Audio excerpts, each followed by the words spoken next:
Step right up, dummies, and listen to the stupidest sports show on earth with Rodney Newpol and Tim Van Stratton.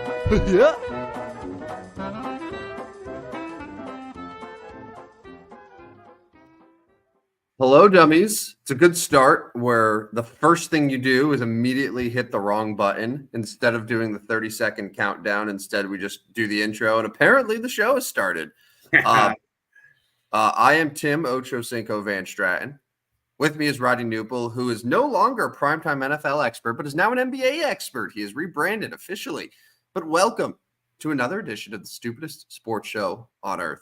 Rodney, how are you in your fine mansion with a grand piano? Has a grand piano always been in your mansion? Yeah, just keep playing it. I play it every evening, play it during the NBA games last night. I'm constantly playing that thing, just getting some good tunes going. Getting it tuned up, getting it checked out every once in a while, making sure it's nice and ready for performances that I'm going to be putting on in the future. But, yeah, I'm doing good. Stayed up late for that NBA game last night. Your Los Angeles Lakers picking up that win in the we'll get to it here in a bit, but the NBA is back. The NBA is back. Yeah, it always sneaks up on me because the problem with it's right in the thick of the NFL season. And you have like hockey that had just come back. So you have that excitement. It's right like during the playoffs, World Series, and MLB. And then it's just like, oh, by the way, now you have NBA opening night. But yeah. It did. It came quick. But then, now we're going to look at a whole bunch of games today. And, going forward, there's going to be a whole bunch, So ready or not, here it comes. And hopefully you all got your NBA fantasy leagues done and you're set to go.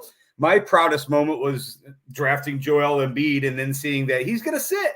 He's going to sit. All right, opening night? He's sitting. Yep, he's out. He's out. Joel Embiid. How? Okay, hold on. Why? Why? Apparently the guy's a little bit sore, a little bit banged up. Joel Embiid sitting for the opener. So Paul George, Joel Embiid, both out for the 76ers. That means a lot of Tyrese Maxey and Andre Drummond. Did you pick up Drummond? Yes, I did. He is my backup for the Joel Embiid team. So the daily sites have him priced really high. I thought, okay, I'll be that guy. I'll go ahead and play Andre Drummond. It's a free square, right? He was like 7,000 or something on DraftKings this morning. So they've caught on to the play the Andre Drummond game. But yeah, he's out and should be a good slate of NBA tonight after the full slate of NHL yesterday. Did you watch any of the Frozen Frenzy? I didn't see a lot of hockey. Obviously, had both basketball games on. The Celtics I think the Celtics are hitting a 3 now, by the way. Their 30th of the game. But I saw that the later part of that, and then all the Lakers game last night. And I don't know. A lot of people don't love the Bronny LeBron entrance together. I didn't mind it, but it might have seemed a little forced. But hey, they're on the court at the same time. Kind of cool. I mean, if there's one thing we know about JJ Redick, it's that he has a flair for the dramatic, and he wants to help create the Showtime moments. No, I mean, listen, we can keep talking NBA here. Like, I have no issue whatsoever with the whole Bronny thing. I think it's cool. Like, I think a lot of people are too busy being pissed off when they could look and be like, holy shit, like this is a father and son playing together on an NBA court for the first time ever. Yeah. Like it's the same thing like that we saw with the Griffies, 30 plus years ago. So, which that didn't seem to be a problem with anyone. And now it's kind of the same thing. It's just because Bronny maybe isn't as good, or maybe because people still kind of just hate LeBron for no reason. Anyway, but like Bronny's not ready for NBA minutes. Like, it's not like JJ's throwing him out there to play 20 minutes right there to guard Anthony Edwards. Like, he played 3 minutes. Like, yeah. It's he's going to be at the very back of the bench. I'm probably going to spend a good amount of time in the G League, like, which he needs to, because he's got a lot to work on. But like, I don't have a problem with it. It's cool. I think people sometimes need to just look and realize, like, oh, when there's cool stuff happening in sports, we don't immediately need to hate it. Like, we can like things. Like, liking things is still okay. Yeah. And he played 3 minutes, so it's hard to obviously get any type of judgment on him. He did get scored upon right away, but okay, you're in the NBA, you're going to get scored upon. I thought he played pretty good defense on the next possession, or a little bit later in possession. Actually, closed out well on Anthony Edwards. Obviously, a very good player. Like, if that's the first dude you're going to come in and guard in your NBA career, I mean, you're not going to get a whole lot of tougher assignments than that. He ran the floor once with his dad giving him the pass, missed the three. That would obviously have been a cool moment. That's going to be the moment that the haters are going to continue to show. Brick, he shot one, so he's over. He hasn't made a shot yet. Everybody that scores now is going to be ahead of Bronny James in their minds. But anyways, I liked it. And I thought the Lakers played really well. Rui was good for them last night. It's strange that they were able to win, and not just win, but like they were pretty much ahead of Minnesota the entire game, despite shooting 5 of 30 from 3. Yeah. Like that's been the Lakers' biggest downfall, like the last few years, is that their 3-point shooting is just not sort of met the standard as like other teams, and it's sort of what's prevented them from contending. And you figure yesterday, like Minnesota's a better 3-point shooting team, at least they were last year. Like the Lakers were going to have to make the 3, and they didn't at all. JJ's like, yeah, let's just keep shooting. Like they'll go in. They didn't, but like they never relinquished that lead at any point. Yeah, they pounded the glass last night. The Lakers did. And on the other side, Julius Randle was terrible. Julius Randle was absolutely terrible. And I actually didn't love the trade for Minnesota when it went down. Okay, so don't get me wrong. Julius Randle's a good player, but he seems like he might be a losing player. Maybe? I don't know. They did win some last year, and obviously his loss hurt the Knicks late in that season. But I don't know as if Julius Randle's that type that's going to be one of the leaders on a winning team. I guess that's my question now. Can he do that? Well, okay. Well, the good news is he doesn't have to be a leader on Minnesota. Like Edwards, Conley, Gobert are the 3 sort of quote unquote, I guess, leaders on that team. Yeah. So it's not like Randall's in a position to where like he has to carry them. I agree to an extent though about Randall, and like there's a reason that he's kind of moved around, and it seems like a lot of times he puts up those numbers, but it doesn't necessarily translate to wins. The one thing I'll say is that when he first got to New York, and you look at where the Knicks are now, like he kind of started that. Like he was a little bit of the catalyst of like the Knicks sort of getting back to relevance. So I think that he deserves some credit there. But yeah, like clearly he's not going to be as good as Karl Anthony Towns was. Right. And Minnesota's probably counting a lot on DiVincenzo. I mean, like he played 32 minutes last night off the bench. DiVincenzo is going to be basically a starter. Like even if McDaniels is in the starting lineup, like DiVincenzo is going to be getting starters minutes.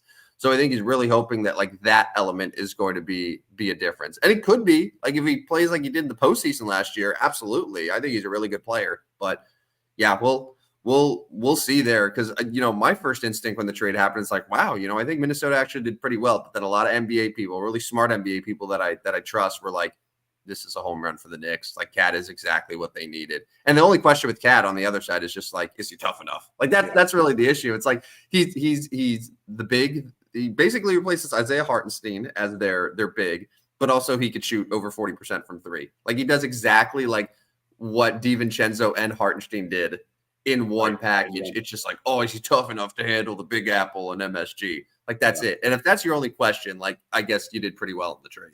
Yeah, and he wasn't great in his opener, but I do expect him to be better, and the Knicks obviously better. They had no chance last night. But again, that was mostly because Boston just kept hitting threes and actually missed their last 13 in their effort to get to 30. But anyways, looking to tonight's games, there's 10 games in the NBA. I thought the Bucks 76ers would be a good one, but without Embiid and without Paul George, I'm not so sure about that. Looking around like Suns Clippers, but now Clippers got obviously get some injury issues. I don't know. Like, what's our best opener tonight? Well, that's it. Those were supposed to be like the openers. I mean, that's your ESPN doubleheader right there. Yeah. I mean, shoot. Besides that, like, this sounds kind of crazy, and you probably have to get a little bit in the weeds here, but I think Bulls Pelicans could be kind of interesting. Yeah. So the only reason I'll say Bulls Pelicans is because you have a Pelicans team that has a little bit of a new look. They just added Dejounte Murray. So I think New Orleans could be really good. And they still have Ingram, they got Zion, they got McCollum. Like New Orleans actually is a pretty good group.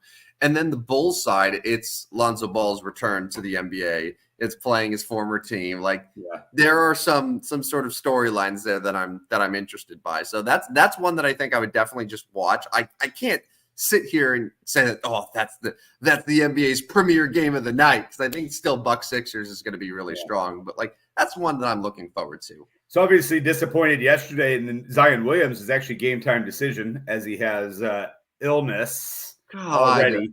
We're so back. We're so back. We are back. We are back. At Zion Williams game time decision. So whether you're figuring out your DFS lineups, what you want to do with the Pelicans, obviously if Zion sits, you look at somebody like Brandon Ingram or somebody that's going to be able to put up even more shots. But 18 hours before the game, Zion's game time decision.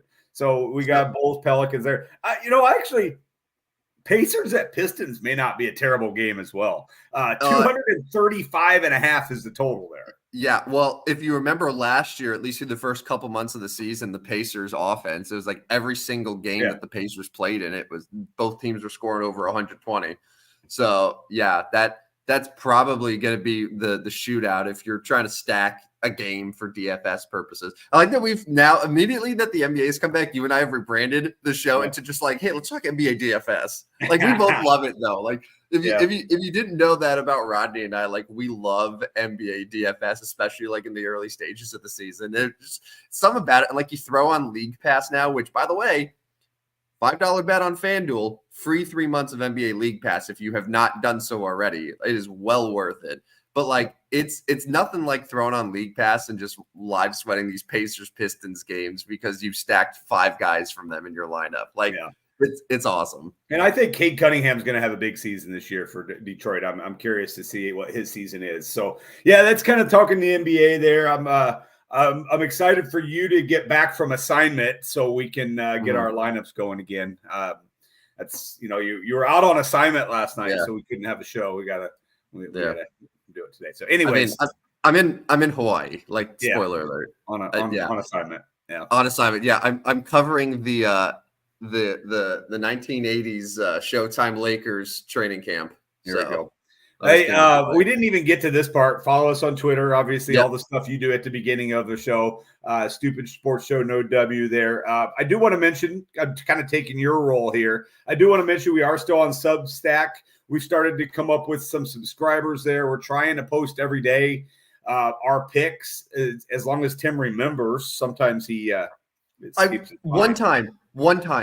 I forgot. Well, you're like 1 out of 8. That's like 20%, like 15% of the times you've missed. Are you? Well, I mean, this is the stupidest sports show on earth, but that is terrible math that you just did. 1 out of 8. What is that? 20%? Are you 15. Kidding me? Yeah, like 15. Anyways, Substack. Go to Substack. Sign up. It is free. We'll figure out the different versions of Substack that we're going to want to do over the years. We are doing a contest, and I extended it actually through Halloween. Yes, 8 more days. I just decided because there was a bunch that signed up, but a bunch more want to get signed up. So here's the deal. You sign up for our Substack.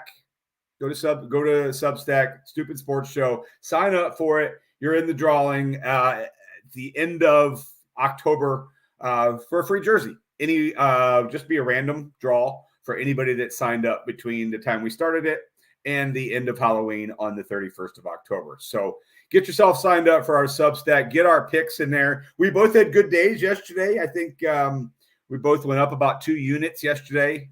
You were a 4-1. I went 3-2, but one of mine was 2-unit win. So looking forward to talking more about that. But any more to say on our Substack before we move on? Yeah, I missed one day. I just want to make that very clear again. I did go 4-1 yesterday. I've had back-to-back winning days. I believe I'm now officially over 500, which is the exact opposite of my best bets for betting here. So I want you to think of it this way. The best bets for betting that we do, specifically myself on this program, do not necessarily reflect the advice that you will get on the Substack, which are well thought out. It is written word. And if you have tailed, I believe this is true now. If you have tailed both Rodney and myself throughout the course of the entire journey of the Substack, you have made money. Yes, sir. You have profited. Yes, sir. It has not been smooth. It has not been smooth. It has not been easy. And sometimes you probably wanted to scream, but if you stuck with it, you were profiting. Congratulations. It's a bumpy ride, and everything is. There's roller coasters here, but we're on the right track. We found the right track, and off we go. You'll get some NBA picks tonight. I think there's a college game I'll probably throw in there. I think there's one game on ice.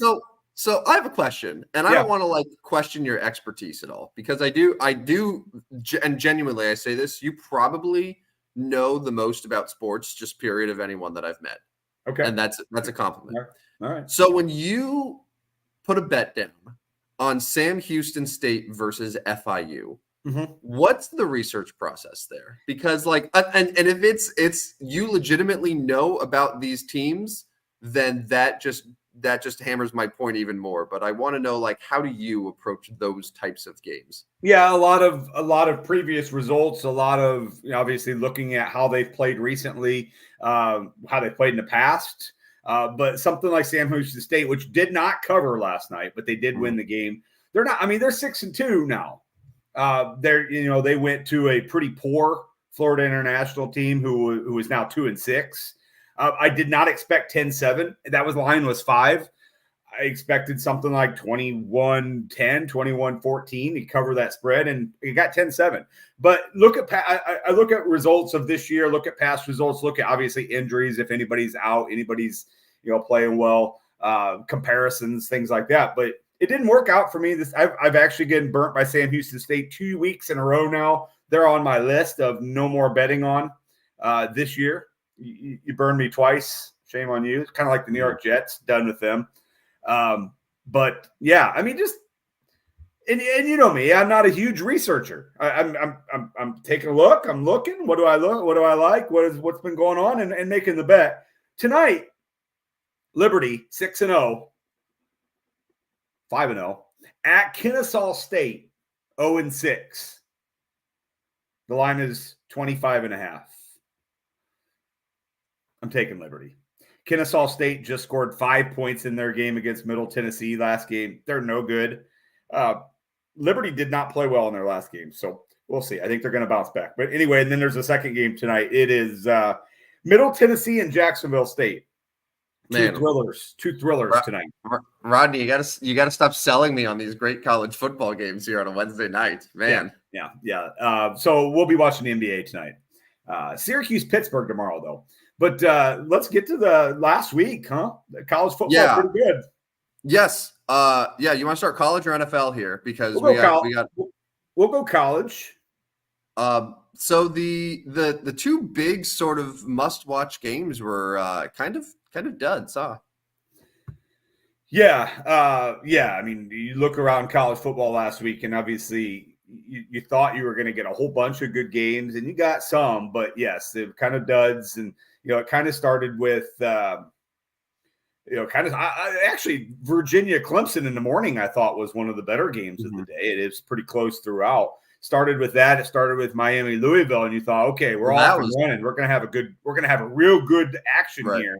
And then it kind of went south. Yes, even the Illinois Michigan game was fairly close, but Illinois kind of dominated that. So I guess I'm just kind of looking throughout. Alabama's now got 2 losses, so they're in trouble. Georgia just blasting through Texas, which was surprising, question mark, right? We both took Texas in that one. Going throughout there. Iowa State's still undefeated. LSU blasted Arkansas. So, they were good games, but some of the ones we thought were going to be the best games were not. So can I ask you a question right now? Lincoln Riley, gas or ass? Yeah, he's probably ass, and he's probably going to be a coordinator next year. I'm thinking. They're in big trouble. What's that? You think this is it for him? Well, he's 3-4 on the season. He's 3-4. He's in jeopardy of not even making a bowl game. Now their schedule's fairly soft. At home against Rutgers, you got to beat Rutgers, right? Rutgers just got beat by UCLA. Yeah, but can you say for sure they will? Yeah. They're at Washington, which is actually probably a tough game for them because I don't know if any one of those teams is very good. A home against Nebraska. I think that's a winnable game. Nebraska's kind of fallen off a little bit of a. They are 5-2, but they gave up 56 points to Indiana last week. Mm-hmm. And then USC's got at UCLA, obviously a rivalry game there, and then host Notre Dame. So you're looking at that. They've got to win 3 of those to become bowl eligible.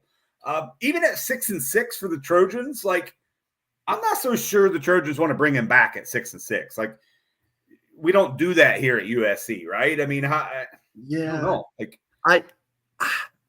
it definitely. So this is kind of where I'm at. I don't think this is going to be his last year unless they just like win like one more game the rest of the season. And at that point, like kind of forces their hand. I think they just invested too much in him. And I think that they still maybe want to see if he can develop, whether it's, Miller Moss for another year or like some type of quarterback. Like they just did Caleb Williams and, that was great. But also like they didn't really maximize having Caleb Williams either because USC best record with Caleb was like 8 wins. Like, it's not like they did super great. The good news is they don't have to go to the East Coast anymore, which apparently they can never win any game that's beyond the mountain time zone. Like if they go central time, if they go Eastern time, like it's over for them, apparently. So I don't think this is it, but like, I think that he's kind of proven that it might be hard to win a national championship with him. Like unless that they have like the next Caleb, then they have him for 3 years. Yeah, I mean, it's going to be very difficult, and I think this is kind of what Big Ten fans were thinking could, and obviously hoping were going to happen when the new blood came in. It's like so Washington struggled a little bit, USC obviously struggled, UCLA has struggled. Now I think everybody thought and knew this year Oregon was going to be good, and I think that the next question is, can Oregon continue to progress and continue to be national champion caliber? And I'm guessing they can. I think Dan Lanning is one of the better ones in all of the country, and he gets plenty of resources out there in Eugene. But looking ahead at this week, and I know we'll talk more on Friday about this, Illinois at Oregon, man. And here locally where we're at, now obviously not you being on the island over there right now, but Illinois, Oregon's a big game. I mean, folks here in Illinois are talking like, okay, we may not beat Oregon, but let's say we go to Oregon and we compete and we finish the year strong and run the table from there, which is very doable with their schedule. And we finished 10-2. And our resume says we have 10 wins and our 2 losses came at Penn State and at Oregon. And we competed against both of them. They're thinking, listen, we're in the top 12. Why not us? Why not us? Notre Dame at that point, what if they have a second loss? Our resume is better than them. They lost to Northern Illinois. So this is a big game. I mean, I think if Illinois can compete, and my not like for Illinois, but the team's legit. I mean, they're playing really well, and they do have that argument, but they got to compete at Oregon. Like if they get boat raced, they're out of the picture. Well, okay, right? So here's the thing. So the spread's 21.5 points. Yeah. So like odds makers do expect it to be a decisive Oregon win where Illinois doesn't really compete. Maybe they sort of hang a little bit, but ultimately Oregon flexes their muscle and then they win by 3+ touchdowns.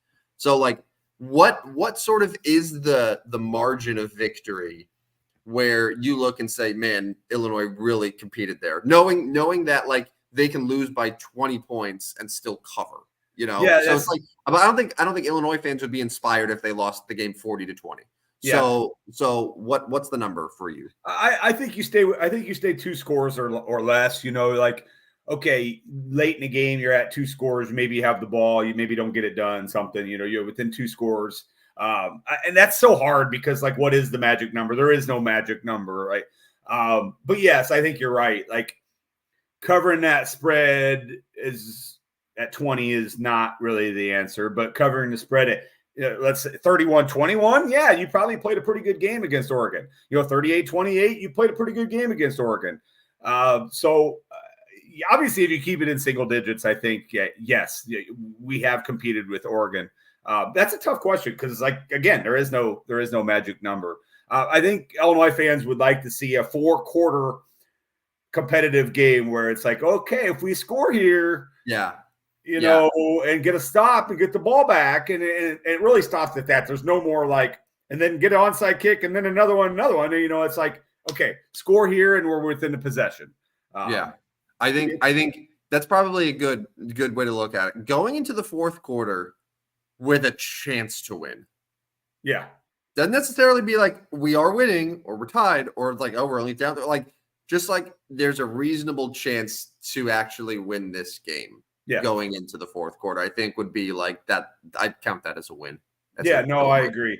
I agree. And then, you know, and then from there, like they have to get the job done and run the table on, you know, teams like Minnesota at home, Michigan State at home, at Rutgers, at Northwestern. Now, you know, they could go 2-2 in that stretch too. I totally get it. Like, we're not 100% sure how good Illinois is because they beat Michigan, who is way down. They beat Purdue, who's no good at all. They beat Nebraska, who we've seen is all not that good. Kansas went at the beginning of the season. They're not that good. So, like, there's a lot of questions. But that's kind of a big game. We'll talk more about that one on Friday, I'm sure. Yeah, Notre Dame Navy. I don't know if you mentioned that. That's a good one too. Like Notre Dame's a 12-point favorite there, but you know, on the road, like I mean, people have made a lot of money betting on Army and Navy games this year, yourself included. I feel like every single game you just like automatic take them to cover, and it's worked so far.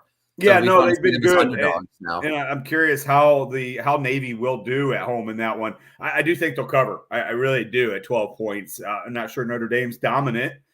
They did beat Georgia Tech, but Georgia Tech was without their quarterback 31-13 last week. I mean, I'm going to bet on Navy again. I'm going to ride the horse that got me there. Double digits. I'll take my chances. And huge game there at MetLife. That one's at MetLife. Yeah. How about this one? You ready for that? Did you ever think you would see this? You have number 5 Texas at number 25 Vanderbilt, a ranked Vanderbilt team. And like Texas is coming off that bruising against Georgia. Like, there's one of two ways that this can happen. You either have like, okay, we're a dominant team, we shake it off, we just lost to a better team, and we're gonna take everything out on our next opponent. Or you could do like what Alabama did, which is after like Alabama's emotional game against Georgia, like they went and laid an egg against Vanderbilt, and like here they are now, you know, looking bad. So like Texas 18.5-point favorite there. I wouldn't be surprised if Vanderbilt keeps it close.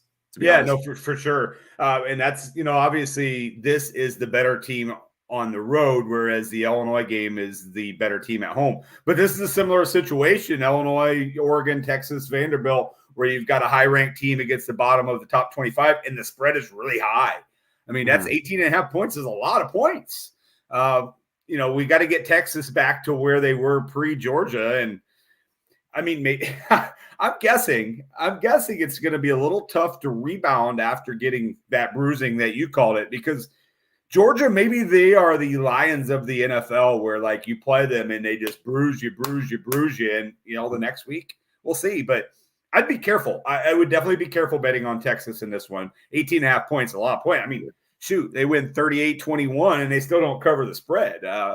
And Georgia's offense hasn't been good enough, I don't think, to really think that's so. Yeah, I mean, I'll have bets on Friday, but I would be siding towards the Commodores here.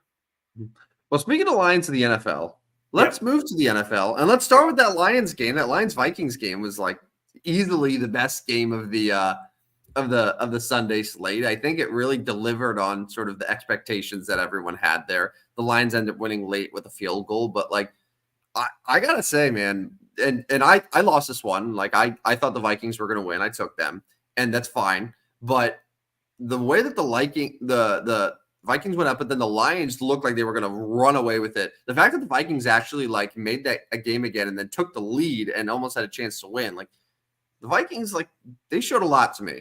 They showed a lot to me in the way that they like nearly won that game against Detroit. And I think everyone would agree that the Lions are a legitimate contender. So that was just a really impressive showing, I guess, by both teams. I think both teams show that they're for real. Yeah, and there's rumors out there now, and I don't know how valid the rumors are, but there's rumors out there now that the Vikings are looking into maybe grabbing Matthew Stafford. I saw that. Yeah, I saw that. Why? Yeah. Now, it was rumored starting by the group at Snapback Sports, which I love what they do at snapback. I do, and they do a good job, but I don't know how their sources are. So I'm careful with how I want to go forward with that one. But I think they would rather they feel like Matthew Stafford is going to put them over the top more than Sam Darnold could. Now, eliminating yourself, because I think Sam Darnold would then go back to the Rams in this trade, and the Rams are interested in maybe signing Sam Darnold long term. But like Sam Darnold has been pretty good for you. Like you're Kevin O'Connell giving up that quick on him. So okay, so this is how I see it from the Vikings perspective. I don't think it's a Sam Darnold talent issue. I think he's proven that in the right system with the right mentoring that he still has ability in this league to be a quarterback. Like is officially like a successful reclamation project, right? The issue is that Sam Darnold's on a 1-year deal. Yeah. You have JJ McCarthy, who used a top 10 pick on this last draft. So you're in a situation now where if you're Minnesota and you make the playoffs with Sam Darnold, you have to decide, okay, do we just let him walk away for nothing? Or we're probably going to have to sign him to what his market is now after this year. It's probably 3 years minimum. And I don't know, 30 plus million that year. So it's like, let's call it 3 years, $90 million. Okay.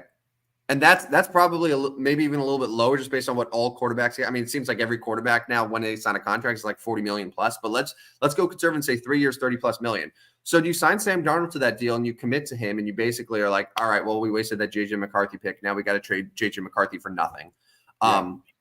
So you have to make that decision. Oh, but on the other side with Stafford probably is better quarterback overall right now than Sam Darnold, right? Yeah. And he makes more money now, but there's a chance that he's maybe only playing. I mean, he could retire after this year. Maybe he's only got 1 more year left and then that contract is done, or maybe he just decides that he doesn't want to do it. So it's an upgrade now, and it's also done sooner, and it doesn't force them to just throw away JJ McCarthy because they've committed long-term to Darnold. Like right. That's how I think the Vikings are looking at it. And from that perspective, it makes sense. But I agree, like a one-loss team that's had a really strong offense and a good quarterback, like suddenly deciding to move off that quarterback is strange when you just see it on the surface. So just thinking about that real quick, obviously staying in the same topic here, Cooper Kupp is on the trade block. Is there an opportunity for Minnesota to, and this would be kind of unheard of in the NFL, we'll take both those guys. We'll take Stafford and Kupp. Bring them to Minnesota. What's Minnesota's salary cap situation to be able to do that? Because I think the Rams, I mean, that type of deal to get rid of both of them is largely salary dump. Yeah. Yeah. So it's how much room would the Vikings have to take on those deals? How much of that money could they take on? That's what it is. Like, but yeah, I think that could make sense. And then my God, you look at Minnesota, then you have Jefferson, you have Cooper Kupp. Yeah. Like, whew. So take real quick, one more question for you. So take the Vikings out of this equation. Yeah. You only get one, and obviously the DeAndre Hopkins to Kansas City move happened this morning. If you haven't heard that one, DeAndre Hopkins now with the Kansas City Chiefs. But one team, all you get is one team. Cooper Kupp goes to one team and instantly turns them into Super Bowl favorites. Who is it? Oh man. Okay. I'm gonna go a little wild here. Well, okay. Well, Buffalo just got Amari Cooper. They did. Kansas City just got Hopkins. They did. So we're trying to look for a team that's like, it can't be a bad team. Like, it's got to be a team that's already good that then instantly becomes the favorite. I think if you put Cooper Kupp on the Baltimore Ravens, bingo. I think that's the move that if they aren't already the favorite, they become the favorite. Yeah. And like, yeah, like, and Zay Flowers is good. But like Rashad Bateman is wide receiver too. I don't know. And like, obviously they're such a run first team, but just if you have that Cooper Kupp option there, it makes them beyond scary. Yeah, because you already have to buy you have to hang out for Derrick Henry because you've seen him hit home runs after home runs where like, okay, that side of the field's open, 85 yards, there I go. I mean, Derrick Henry wasn't very good in the Monday night game outside of about 3 runs. Mm-hmm. And it was like an 85-yard run, a 50-yard run, and another chunk run. And the guy ended with like 170 rushing yards. That's what I'm saying. The stats look great. Yeah. Oh, amazing. Yeah, look amazing. Like if you didn't watch the game, you're like, oh shit, Derrick Henry, another. But like really it wasn't. I mean, it was like 3 runs. And so what I'm saying is like the defense is already kind of selling out for Derrick Henry. Okay, well, Lamar Jackson goes the other way. And now you've got, okay, Lamar's going that way, Derrick Henry's going that way, and Cooper Kupp's going right up the middle. To me, it's a no-brainer. Like, if you can figure out a way to get Cooper Kupp in that offense, we've seen Mark Andrews already start to figure out that, hey, oh, yeah, I'm still Mark Andrews. He caught 2 touchdown passes. Isaiah Likely was a stud in week 1 or 2, whatever it was. Like, you're dangerous as all hell. Like, you're so dangerous already. Now, adding Cooper Kupp, and it makes sense to me, like AFC, all these trades. Baltimore, just get that done. Now, would Houston consider it with what's his name out? Nico Collins. Yeah. I don't think the Nico injury is supposed to be like season ending.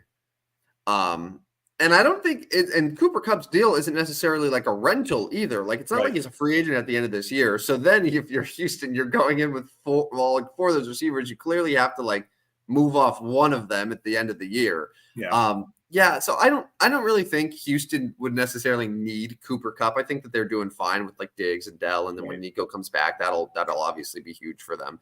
But I think Baltimore. Like one more AFC. Baltimore is the natural team then because there's not another AFC team that hasn't made a trade. Well, how about this? How about let me throw this one at you. If you want to get really wild, what if Cooper Kupp moves conferences but stays in the same stadium?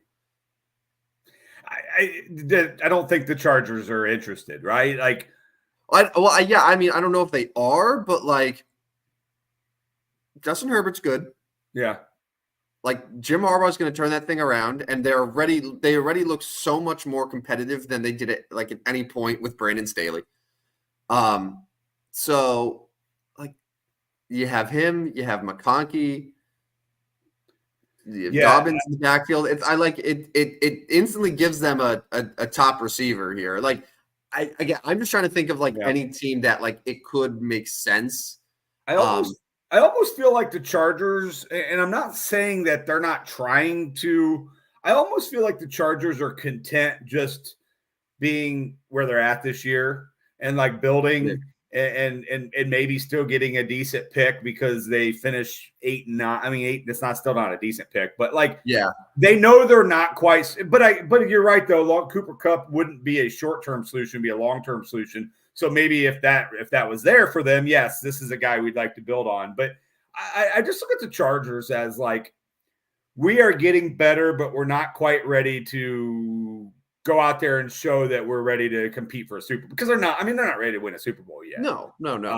So I love that idea, and Cooper Kupp probably would love to stay in LA. I'm guessing. Would the Rams love it though? I mean, I don't know. Like. I feel like the Rams are pretty businesslike now, like, okay, we need to do this. We need to find a way to rebuild a little bit here. I mean, Sean McVay is pretty smart. I don't think they're gonna make a dumb trade. And if the Chargers trade makes sense, then I don't know as if they would mind. I don't know. Do you think the Rams and Chargers actually hate each other, you think? Yeah, I don't really think so. I don't think they have any sort of rivalry or feelings toward each other. The only thing that they have in common is that they share a stadium. Yeah, I don't think there's any rivalry whatsoever. Yeah, there might be fans like in the stadium that just because they're drunk and they're fighting, but like I don't really. Yeah, I don't know as if the Rams would care if they say, okay, Cooper Kupp, go see if you can win the AFC West at the Chargers. They're not going to. A Rams Chargers game would still be about 70% 49ers and Raiders fans in the stands. So. Yes, 100%. So that's not an issue there. All right. So let's move on. So we took last week off here, but now we're unveiling another edition of Noople Notes. Rodney, after 7 weeks, has made some observations and done some tinkering to his top 5 and bottom 5 NFL teams. Now, again, Noople Notes won't necessarily always be NFL related. Sometimes it could be NBA. Sometimes it could be college. It's whatever Noople jots down throughout his day. You know, when he goes out running, he takes a stop and he's like, you know, I do think that the Texans are actually pretty good. And then he'll make an adjustment on his Noople notes and then carry on there. So, Rodney, your Noople notes for Tuesday, October 23rd. So we have bottom 5 teams. Yeah, we'll start with top 5 today. We'll go with you know what? Actually, I'm gonna change my mind. We're gonna go bottom 5. I know I know you put all those in the right spot for me. I'm gonna change. We're gonna bottom 5, and we're gonna start with 32. Actually, the worst team in the National Football League is the Carolina Panthers. Still, yeah, that's not a surprise, right? You maybe could have this argument. But I'll just go right there. Carolina 32, New England 31. Patriots are terrible. They're terrible. Drake May, not bad though. He's not bad. But that team's not very good at all. Okay. Yeah. And they lost to the Jaguars, which basically guarantees that they're a bottom 5 team. 30 maybe was a surprise at the beginning of the year that these guys are this bad. This is interesting because now it's Jameis Winston time in Cleveland. Deshaun Watson out for the year. Kind of classless there, Cleveland. So all you Cleveland listeners, quit being so classless. Booing Deshaun Watson. Yeah. Anyways, 30 for the Cleveland Browns. 29 is. Sorry. I heard. I don't know if this is true. Were they cheering when he got hurt? Yeah. 29 is the Tennessee Titans. Still not good. Will Levis, Mason Rudolph, doesn't matter which one. And the big tumble goes to the New Orleans Saints, moving at 28. Dumpster fire team right now. Spencer Rattler, obviously not quite ready for the NFL action. They're not very good. So 28 New Orleans, 29 Tennessee, 30 Cleveland, 31 New England, 32 Carolina. Do you have any arguments there?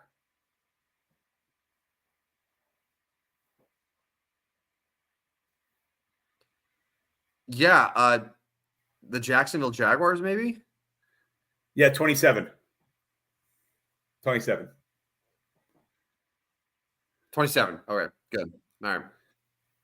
They're 27. Anyway, I think we're lagging here a little bit. I can't hear you as well. But anyways, let's move to the top 5 teams in the NFL. And I'll start with number 5. My 5th team is the Houston Texans. And I'll explain all of them as I go through here. So 5 other teams you could consider there. You could consider Green Bay, who just beat them. But I still like Houston's body or their overall roster better than Green Bay. Although again, Green Bay did just beat Houston, so maybe this one's an egg in the face. But I'm taking Houston 5, Green Bay 6. All right, number 4 is the Minnesota Vikings, who dropped to 4. Now they have the 1 loss, and I'm kind of contradicting myself because I'm taking them behind the team they just lost to, Detroit, 3. We'll take the Detroit Lions at number 3 in the power rankings. Number 2. So 2 and 1. I went on record the other night in our group chat. I said I think the Baltimore Ravens might be the best team in football, but I got them at number 2. So which one is it? What is it then? I think the Baltimore Ravens might be the best team in football, but I know that the Kansas City Chiefs have been the best team in football. Yeah. And so I still have to make them the best team in football. Kansas City's got to lose first, right? Like I can't be like, yeah, they are better than the Chiefs because nobody's beating the Chiefs. Nobody is beating the Kansas City Chiefs. I thought, okay, going to San Francisco, that's their loss. There's their opportunity. NFL, everybody's going to have a loss now. Nope, didn't happen. Now the Chiefs have the Raiders. They're going to beat the Raiders. The Chiefs have the Buccaneers. I'm sorry, but Buccaneers aren't beating anybody for a few weeks. No Godwin, no Evans. They're not beating anybody. I'm sorry, Baker, but they're not. That's another guy I might consider. I don't know. Would you consider trading Baker Mayfield? No. Okay. No. He's been very good. Yeah, Yeah, but you get some value out of him, and you're not winning in Tampa this year. Yeah, but then you still have a pretty veteran group of guys. You still have Evans and Godwin. Basically, you trade Baker Mayfield, who's on a pretty affordable contract there, like what they signed him to, all things considered. And you're totally rebuilding everything. If you trade Baker, you got to trade everyone else. Like right. That's what it is. You can't do that. Well, then Kansas City's got the Broncos after that. That's another game they're probably going to win. And then they got the Buffalo Bills at Buffalo. Maybe that's the next one, because then after that, it's the Panthers, Raiders, Chargers, Browns. Kansas City's going to be 10-1 minimum, coming up here. But anyways, Kansas City's my number one. So I top five. Let's go. Let's talk about your top five. I'm right on Kansas City, right? They've got to be the number one team until proven different, right? By default, yes, I would agree. And if we're arguing about them versus the Ravens, well, they beat the Ravens. Yep. And and it's not like the Chiefs have had this super easy schedule that's like, oh God, of course they're going to be 6-0. They beat the Ravens, they beat the Bengals, they beat at the Falcons at Atlanta, they beat the Chargers in LA, and they just beat the 49ers by double digits, in San Francisco. So that's a tough schedule. And Mahomes isn't even playing his best football. It's not a dominant offense, but they have probably the best defense in the NFL. Yeah. And they just added DeAndre Hopkins now. Yeah. So seems like it's pretty easy. But yes, I think the Ravens have looked the most impressive over the last 4 or 5 weeks or so with the way that they're beating these teams and pulling away. But Kansas City has to be number one. Are you okay with Baltimore 2? Yeah. Oh yeah. Right. Are you okay with Detroit 3? Yes, I do. I think Detroit is the best team in the NFC, and yeah, I would put them at number 3. Are you good with Minnesota 4? I think after last week, I think I kind of have to be. Yeah. No, honestly, Rodney, and I'm not saying this to be flattering at all. I think your top 5 is spot on. I think it is absolutely perfect. I think I would have the exact same top 5. Even though Green Bay beat Houston. Packer fans are pissed right now. They're pissed at me. They think Green Bay should be 5 here. There's an argument. There's an argument. Yeah, there's an argument, but also Houston beat Buffalo. Yes. But Pittsburgh fans are chiming in right now, screaming at the rooftops, saying, I don't care. I don't care about them. Chicago Bears fans are saying, hey, man, we're 4-2. We're right there with these guys. And okay, so if my Newport notes top 10. So the Bears fans are screaming at the rooftops where they are currently 4th in their division. Yeah, and haven't beat anybody any good. Not one. Right, every single team that they've beaten has one win. I think Jacksonville now just got their 2nd win. And now the Bears probably playing the Commanders without Jaden Daniels. Yeah, that really takes a lot of the luster out of that matchup, doesn't it? Yeah, nice job, NFL. Way to flex that one. Good work on the NFL for now. We get but Marcus Mariota is not terrible. But anyway, we'll discuss more of that on Friday. That's my Newport note.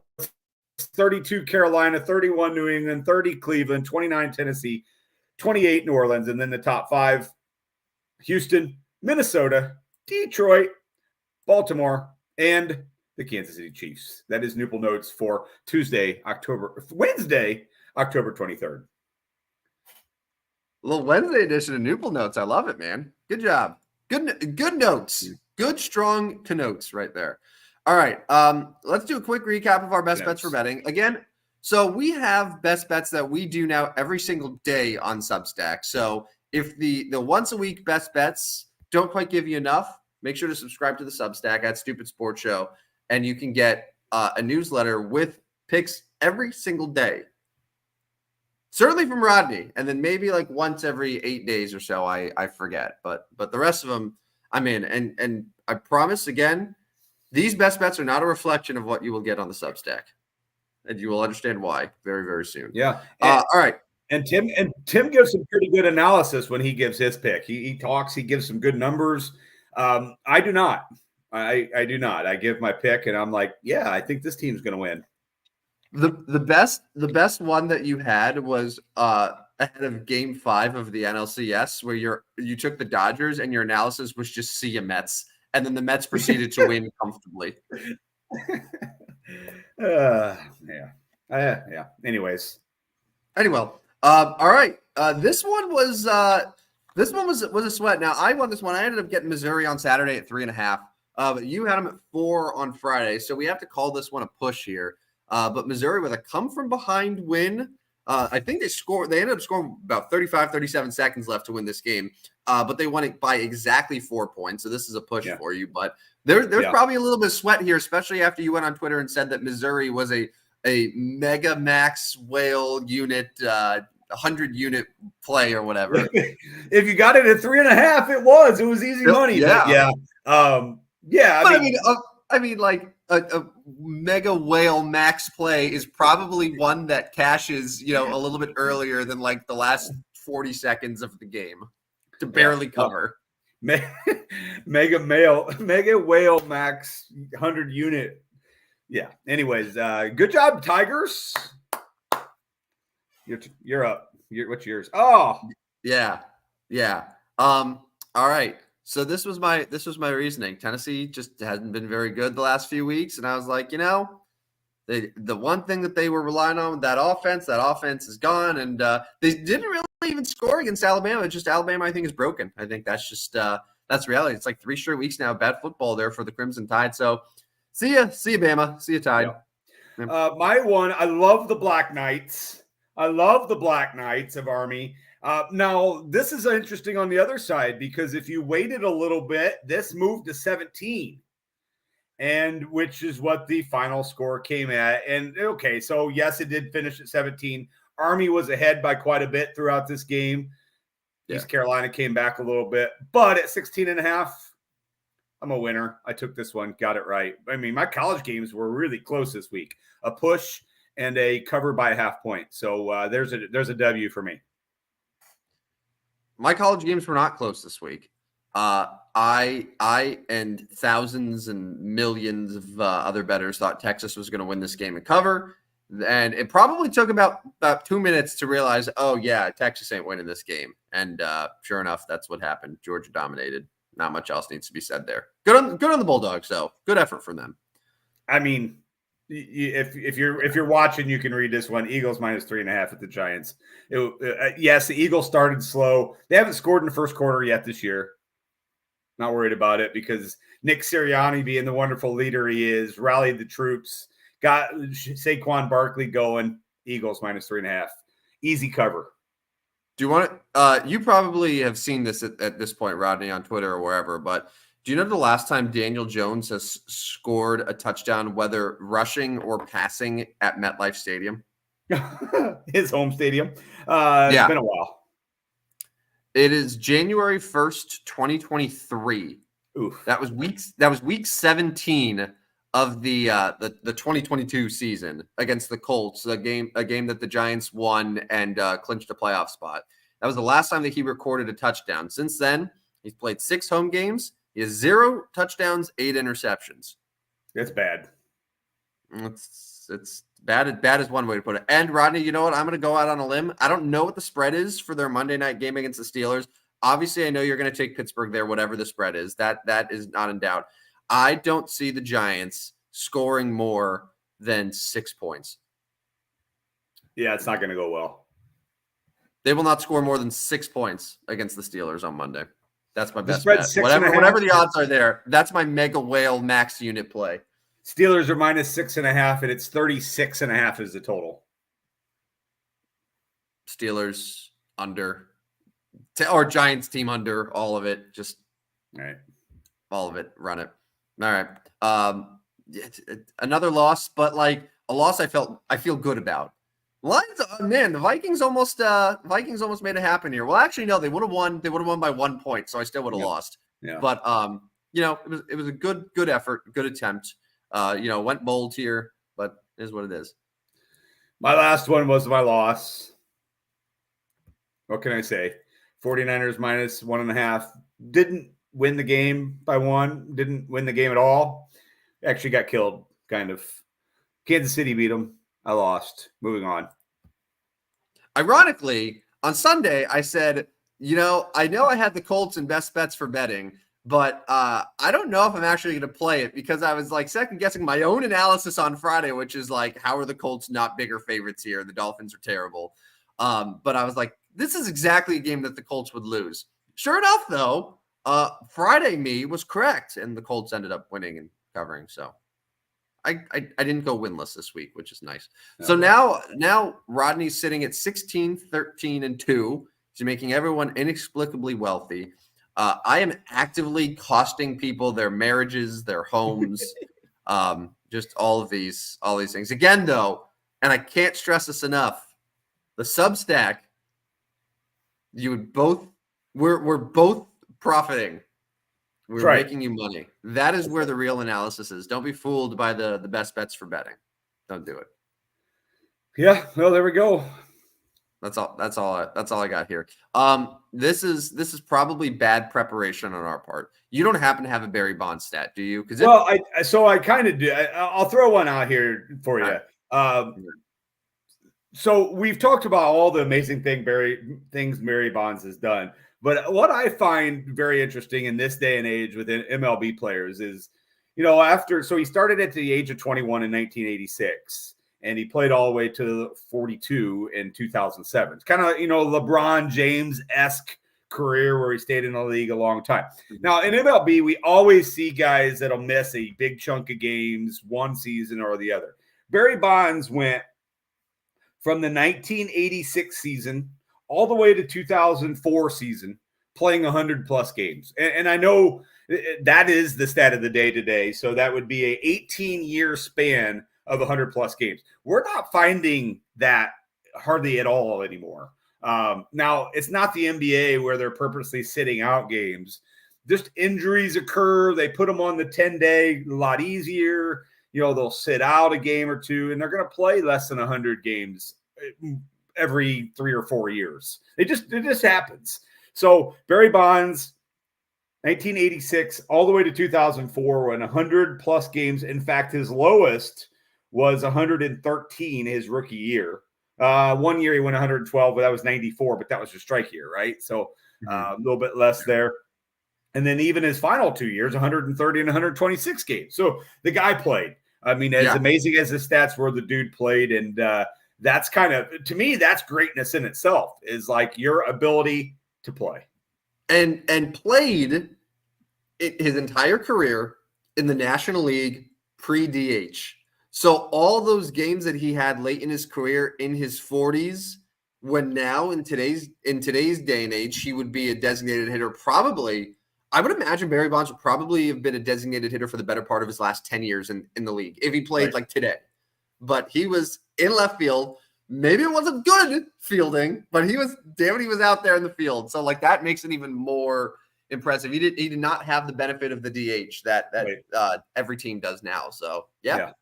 That's a very underrated stat, and it also like explains how he was able to like reach 762 because like he played like it's the reason why Mike Trout, we're going to look at his numbers like when his career's done, and we're going to be like, I remember him being so good. Why doesn't he have more than this?